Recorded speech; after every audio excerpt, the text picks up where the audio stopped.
Hi, Mark. Hello, Hannah. How are you? I'm fine. I'm at home. How are you? I'm fine also. I am also at home.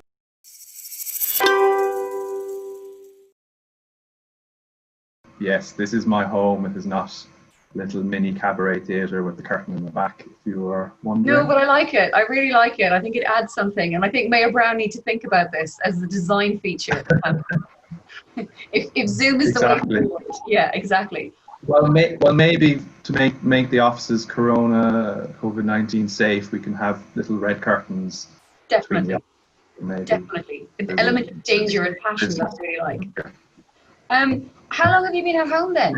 When were you sent out of the office? I think was it around the 20th of March or thereabouts. I think is it my 13th week at home? 13th or 14th. Yes. Okay. So yeah, getting to know my house, sorry, my flat, and getting to know my neighbourhood. So there have been positives, Yes. trying to look on the bright side. Yes. And I think I have been fortunate in that normally I wouldn't say this, but I have been fortunate that I'm quite busy Okay. because it just means that there's something to do. There's a structure to my day. There are deadlines to meet. I Mm, think it would be tough if you were not busy, be working on something like a big long pleading or something that had a long deadline where it was purely out of your own motivation. you It is described very my hard. practice there. Yeah, go on. So I've been lucky in that sense, and thankfully the work keeps coming, and it's very much business as usual. And I think that's what I was most surprised about when this all started. Is Mm, that, oh, well, I might be at home and the world might be going into lockdown, but arbitrators want their pleadings by this date, yeah. CMCs happen, everything goes on, and it's just how we adapt to that. Um, And so, it's what does working from and adapting from home? What does that look like from your point of view? well, I have a very normal setup. I have my laptop, but I have a desktop as well. I have a nice view of the window. I have Love it. um, I live alone myself, so it is good. I can't complain. I know a lot of people with Mm, families and kids with schooling have found this tough. So I suppose the only part that I found difficult is probably the lack of communication contact with other people, yeah. which we can cover later. But no, ordinary. It's been fine. Working from home has been. Uh, it's been. I'm surprised at how much I've adapted, and I'm very much not. I would never see myself as a person that enjoyed working from home, Yes. because Yeah. at my firm we have a working from home policy where you can work from home kind of 1 day a week or 2 days a week, depending on business needs, etc. And I was very much. I'd say I worked from home about once a month, once every 2 months. I like being in the office. I like seeing people. I prefer to kind of run things past in person. So I was worried that I would completely miss out on that. But with the advent of Zoom and we've got this WebEx technology that we've set up where we have meetings, all these different conferencing call facilities with cameras such as what we're using now. They're not perfect. They'll never replace the human-to-human contact, but it's better than just getting on a call. I think a conference call that we're used to, and I think this is a positive thing. I think that client calls, client conferencing will continue with this camera element, Mm, even though some not like that. But I think it is important to see people to gauge their reactions. yes. It's another thing on a conference call. You've no idea if something you're suggesting if it's been taken well or if they're bearing it through gritted teeth, or Yeah. at least you do get a reaction. But so yeah, so that's been my experience. Like normal things like not having a big printer and having to be very economical in what I print, which is very good for the environment and less wasteful. And just practical things like I normally have 2 screens. I normally secretary I normally get onto fairly quickly, whereas now I'm a bit, I know that they have a lot on their plate at the moment. So it's very minor things. I really shouldn't complain. I'm very lucky. And yeah, so, but that being said, I will be one of the first people back to the office, I think, if and when it is safe to do so. And I think most firms and most businesses have been very sensible in that they're putting together these measures in order to safeguard employees and in order to make sure that they feel safe coming in, and not putting pressure on them to come in. I think businesses have seen that the work can be done remotely. I'm not sure. I have no idea in terms of figures and things like that, whether people have been more productive or less productive. I know some of my friends who are also lawyers or who work in professional services, they have said that they're more productive at home because they have distractions, or because they're focused, they're at home, that they feel that they can take more breaks easily. I don't think I am as productive. I'm probably equal. It depends on the day, really. Just make cookery shows in the middle of the day. Yeah, I was going to say.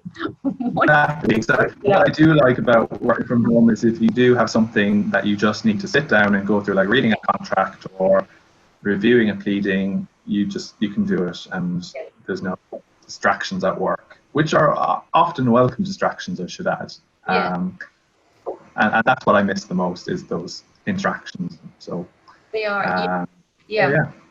I know exactly what you mean. I would always have come home to do a big pleading, or to, as you say, sit down and kind of get stuck into a large piece of work. But what I miss is the popping the head around the corner element of being able to ask someone something or run something. I mean, it's not just, as you say, it's welcome distractions. Let's go for a great lunch. But it's also just the informality of sounding something out. And I have found myself checking rather than ringing someone up immediately and even having a Zoom conversation. It's easily facilitated. So that's been one factor. And that might be as well the sort of communality of chambers, where we are in and out of each other's rooms, asking those questions, borrowing textbooks. Have you come across this before? That's something I do miss very much. But I agree with you, in terms of getting stuck in, there's really no excuse. You have to sit down, you put the phone on silent, and absolutely no one is coming near you. It works. I think it does work very, very well. It's just about setting up a discipline and a structure at home. I don't know about you, but my lists that I wrote for myself every morning began with break at this time, read this now. You could have coffee at 12. No, I could never be that structured. I completely need that structure. It's not a reflection of how structured I am. It is the sort of straight-laced approach that's necessary to get me to sit down by myself. Well, I mean, in terms of things to keep, and you're right about Zoom. I think Zoom and Skype and how these have been used. The one thing I would always have said before this happened was, there should be more remote hearings. We should be developing this technology. The courts are lagging behind, and of course now they've caught up in a great hurry. And I had my first remote hearing last week, which completely fell apart from a technological point of view. Really? I did also lose, which was fine. I at least anticipated that. But the difficulty, it was a tiny reminder of our dependence on technology. When it works, it's fantastic, but it's the old adage, when it doesn't, it really was incredibly difficult. There was a mix-up with two things. First of all, there was a mix-up with the link for the court hearing. And it sounds like the most basic thing, but it meant that my solicitors and I didn't have any way of getting into the hearing until 20 minutes after the listed time, which, as you know, it's the advocate's worst nightmare. I've never been late to a court hearing in my professional life. Like, you just don't do that. So that was already enormously stressful. But the second problem we had was that because it was being recorded remotely via the usher's own laptop, his Wi-Fi kept cutting out, and the hearing that was listed for 2 hours ran on for 6. We did stop over lunch, yes, but it was extended by 3 hours. to account for stops and the tape, and suddenly the hearing was sort of broken up by everyone's need to keep an eye on the recording in the top corner. And it was enormously distracting, hugely distracting. And I found it really difficult. And the other thing that I hadn't anticipated as an advocate, arriving physically to court, there's an awful lot of interaction and sort of smoothing over of litigation that's possible when you meet counsel for the other side, for example. The way you can sort of, greet each other, sort out any housekeeping issues, and then go into court. And in this case, I was the respondent to the application, and I felt quite hemmed in. It was very difficult for me to sort of get a moment with my opponent when the recording wasn't on, which is unheard of in court.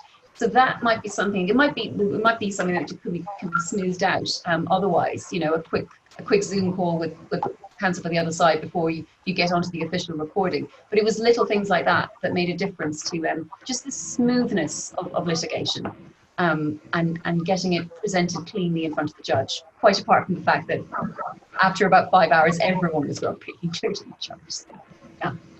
And do you think, obviously it went on longer because there were technical difficulties, but do you also think because we're all very much, we're stuck at home, I think that people feel they don't mind as much if things go on a bit longer, because we're all in the same position. No one has theatre plans, or no one has dinner plans that evening, so it means that you can stay late, and that's another thing I think with working from home we all have to be aware of and conscious of, is to make sure we do take the breaks. And it's hard to have your work and then your home life when it's all amalgamated into one. Yes. And I do find myself,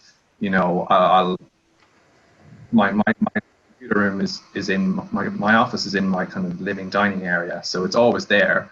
So even though it's 9 o'clock and I'm technically finished for the day, but that doesn't stop me going back on for another half an hour, 45 minutes if something comes in overnight or whatever. So which is something I like. I like to keep on top of things, but it also means that the home and off side just becomes completely blurred.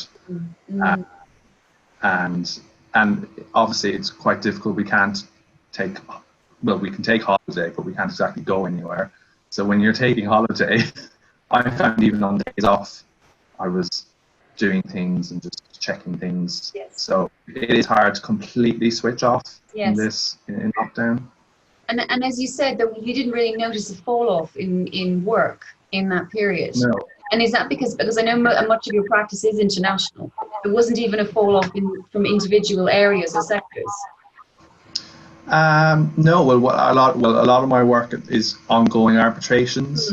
Okay. At the start, when the pandemic started to gain a lot of traction elsewhere all around the world, that's when kind of other sides were looking for extensions, and it's sort of an opportunistic way.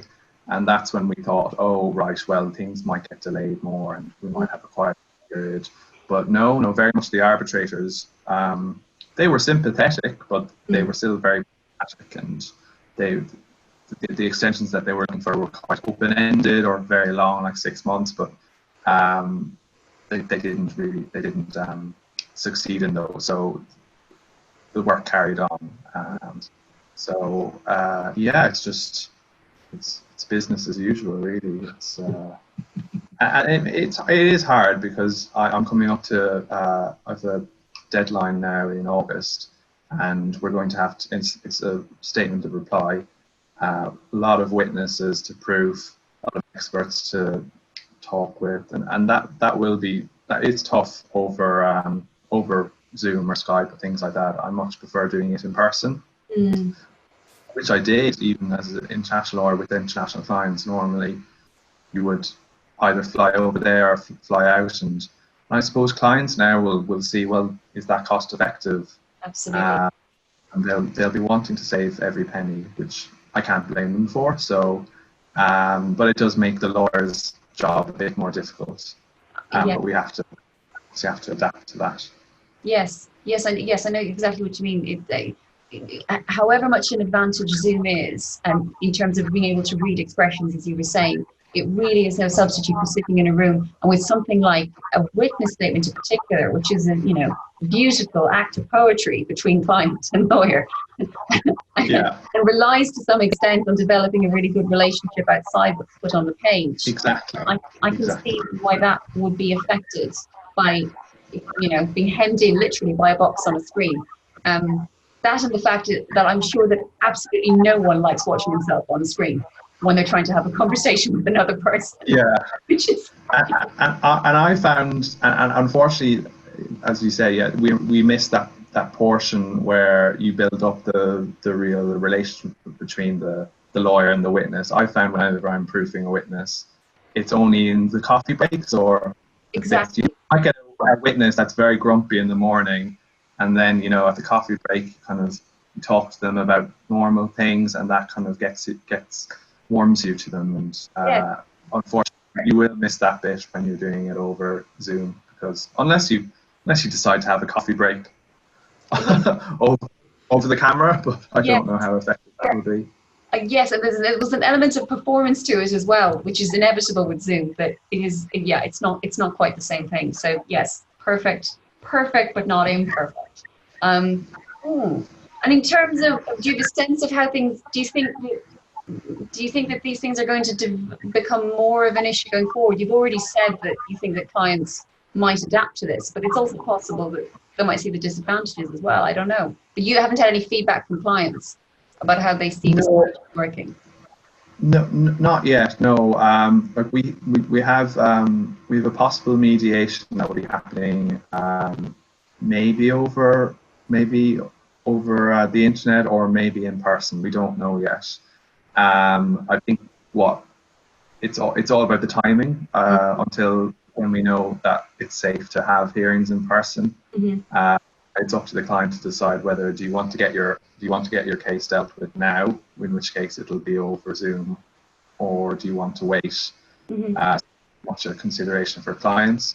I think the problem is it's about managing the client's expectations as well. There's only, I'm not making excuses or anything, but there is only so much that one can do over some things, and it's completely uncharted waters. We don't know how tribunals will respond to them, or do they pay more attention? Do they pay less more attention? Or I don't know. I haven't done one yet, so I can't make that statement. But I'm really interested by it. I would love to see what it's like. But you also just can't being in a hearing room, I think, and just getting that palpable sense of justice being doled out, etc. I think over something like this is it's just not the same. But I haven't got an indication from clients yet whether they want to do things over Skype or Zoom, or whether they're more keen on the in-person hearings. But that will very much depend on a number of factors, and probably number one will be cost saving. Yes. Because hearings are incredibly expensive. Hearing bundles, just the mere act of printing them, just thousands and thousands of pounds. People over flying tribunal members over. Tribunals like to travel in style. It's which they completely deserve. But it's I think if the more clients realise the more money they're going to save through electronic hearings, then might become the future. And speaking of hearings where they're sort of fast tracked, like an adjudication, do you think that electronic hearings will become the future for adjudication, where clients want a quick answer, a quick determination? Well, I think it'll be a very similar situation, in that for many adjudications will, I think, continue to be conducted on paper, and for that reason I think there won't be too much of a fall off. In fact, in many ways it'll be an even more attractive option than previously, because if courts are going to be stymied by remote hearings, adjudication on paper might be a very attractive way to go forward. But in terms of those adjudications that do require a hearing, I think it'll be a very similar thing. The whole point of adjudication is a quick and easy and also cost-effective solution. One that should be preferable to litigation. And if it's a matter of making that saving, I think clients will be asking themselves very similar questions. Why am I paying to have all of these bundles printed out? Why are there 20 lever arch files for this adjudication when we could be doing it over Zoom? Why am I flying in someone? Well, they're probably not flying them, but bringing them in a sedan chair up Essex Street to wherever the hearing is taking place. Why is that happening? Yeah. I think those are going to be very, very similar questions. But otherwise, I mean, in terms of adjudication itself, the industry, I think, has been well set up for a pandemic. It turns out, paper-based, quick and easy, get in, get out, and have a response within 6 weeks. So that might be it. I think it might be the way forward. But then obviously with some clients who are very security conscious and privacy conscious, that they might not like the idea of something being conducted over the internet or over they would much rather something being recorded in person, just through the stenographer, etc. Yes. So that's probably another consideration as well. Hugely. And it goes to show too how suddenly litigation, I mean, across all forms of dispute resolution, is now becoming even more creative at a time when we already thought, there was quite a lot of, how many ways would you like to skin this banana? And now suddenly we're having to see more developments, which is really interesting. Notwithstanding, obviously, the obvious difficulties. But you're right, there will always be clients who require that kind of closed chamber approach, and who wouldn't be comfortable with Zoom, and who certainly wouldn't be comfortable with a Zoom or Skype situation where the recording keeps stopping, or not all the parties are in on the link, and that's another factor, I think, to weigh up, because in terms of cost savings is one thing, but also, I mean, and you may or may not know the answer to this, but how much more of an investment will it be to ensure proper airtight technology, and proper backup and proper support? Exactly. Yeah, and I do wonder whether, like, I know, for instance, our firm, we were very quick off the mark we have our own form of Skype. It's called WebEx, and that's how we host meetings, etc. And it's proven to be very, very good. But I'm sure the firms are going to put a lot more investment into it.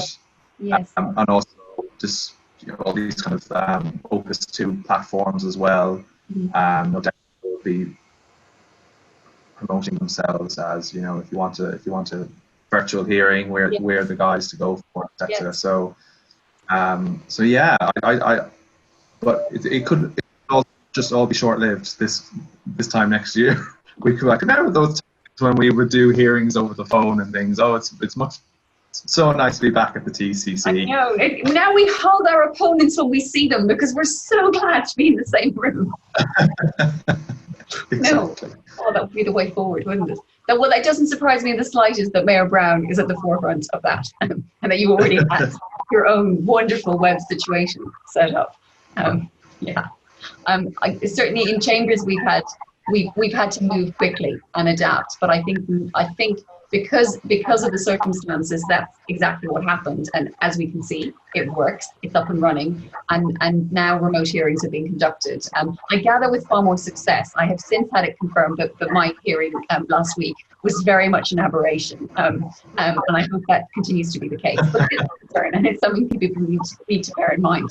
I shall not forget the expression of the judge, a paragon of patience, waiting for the usher to be reconnected to the call so that we could start. Just sitting, waiting.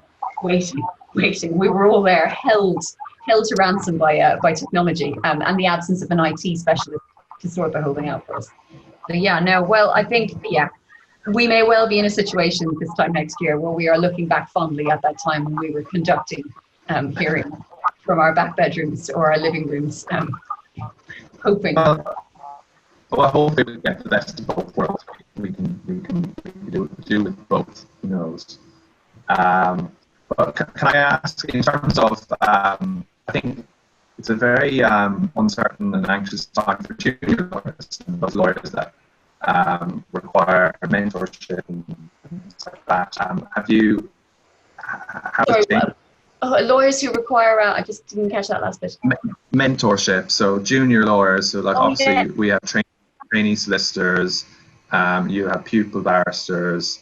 Have you been in touch with any of those, or do you? How are they getting on? Or yes, well, a very cold, hard truth about working in commercial and construction law is that a recession often sees an uptick in work, sort of as the whole thing plays out, because of course everyone goes into litigation, and I saw that myself from the recession of sort of 2008, because I started practice in 2012. And by that time, the cases started to run out, and some of the large pieces of litigation on which I really got into construction law will be as a result of that. So it has been helpful to be able to say and mean to junior tenants, something, we've seen this before. There will be a downtick, yes, there will, but let's check back in 12 months' time and see where your practice is. So that's an advantage in this particular area of work. On a practical level, what we've done in Chambers, what we've always had is a mentorship program where new tenants, and specifically new tenants, are paired up with someone who's 5 or 10 years ahead of them in qual, which is a nice, I think, sort of margin, in that they're not so senior that you wouldn't ask them a stupid question, but at the same time, they're a bit longer in the tooth. They've seen a few things. Well, she said, they can at least pretend they've seen a few things. No, and so that's been working quite well. I've already been in touch. I've been in touch with mine, and I know lots of other people have. In terms of pupils, because we have a very wonderful pastoral system set up with our pupillage committee. I'm sure that you're the same with your trainees, and because they're already under an enormous amount of scrutiny, obviously their well-being is paramount. The only thing that I think is going to be a little trickier for this year's pupils is that this is normally the time at which they will be getting a huge amount of advocacy experience in the county courts. Exactly. And so from that point of view, now it may be that if you start your career as an advocate on remote hearings, maybe you don't have the teething problems and the sort of, oh golly, this is how we're having to conduct things aspect that more senior or experienced people have. But at the same time, it is it is a matter of concern to see and to hope that they will get back onto their feet in that environment. Yeah, no, that's interesting you say about the lack of advocacy, or at least in-person advocacy. I find like I'm not the most confident speaker, but it is something I want to develop, and I would like to do proper advocacy. More senior I get, but I do find presentations over Skype or Zoom much easier. My nerves definitely don't get better of me. Yeah, it's that disconnect from people. I think I'm just talking to a screen. I suppose. And whereas in person, there's just this irrational nervousness that comes every now and then. So that's a good thing. At least I think if I can do as much public speaking over Skype or whatever during this period, and just wean myself off this nervousness. But so yes, good way positive. I'm going to think. That's a really good way to think about it. Oh wow! Oh my goodness! Well, Mark, I could sit around chatting all day. But Likewise. we might have work to get back to. Exactly. So, well, at least it's Friday, so. At least it's Friday. It's gin time somewhere, she said. I said it might be gin time in my kitchen. But I'm Anyway, it was really nice to chat, and I'm so looking forward to seeing you in person, really in person. Hopefully in the near future. But if not, hopefully in the near future. We'll just have to, I haven't been south of the river yet, I'm afraid. I've been sticking to North London. Anywhere I can get by bus. You don't like green places then, do you? Full of parks and people, and that's fine. I don't judge you. I don't judge you. It's fine. It's fine. We haven't missed the North Londoners, Mark. I'm just going to put that down. All right. Well, I hope to see you soon. And yeah, great to chat. Great to chat, Hannah. Cheers. Bye.